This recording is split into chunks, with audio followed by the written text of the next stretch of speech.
तर नमस्कार मित्रांनो, 10वी पासवरती पुणे महानगरपालिकेमध्ये एक भरती निघालेली आहे. या भरतीमध्ये आपल्याला कमीत कमी शैक्षणिक पात्रता ही 10वी असणार आहे आणि ANM किंवा GNM झालं असलं पाहिजे.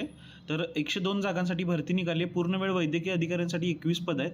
बालरोगतज्ञ पूर्ण वेळ 2 पदांसाठी आणि स्टाफ नर्स आणि ANM अशा या पदांसाठी 102 जागांची भरती निघाली आहे. यामध्ये आपल्याला इथं शैक्षणिक पात्रता दिली आहे आणि आपण इथं कोणतेही फी नाही घेतली आपल्याकडून, डायरेक्ट अर्ज भरू शकता. नोकरीचं ठिकाण पुणे असणार आहे. पण यासाठीचे जे अर्ज आहेत ते ऑफलाईन भरायचे आहेत आणि हे ऑफलाईन अर्ज कुठं मिळणार, आपल्याला जायचं आहे ऑफलाईन अर्ज डाउनलोड करण्यासाठी जे तिथं क्लिक करावरती क्लिक करायचं आहे. त्यानंतर क्लिक केल्यानंतर आपण या PDF मध्ये जातोय. PDF मध्ये गेल्यानंतर 4 नंबर 5 नंबर आणि 6 नंबर या 3 पानांची प्रिंट काढायची, हा फॉर्म भरायचा आहे आणि वरती दिलेल्या या पत्त्यावरती आपल्याला अर्ज स्वीकारण्यास ठिकाण दिले integrated health and family welfare society for Pune municipal corporation, नवीन इमारत, 4था मजला, शिवाजीनगर इथं जमा करायचं आहे.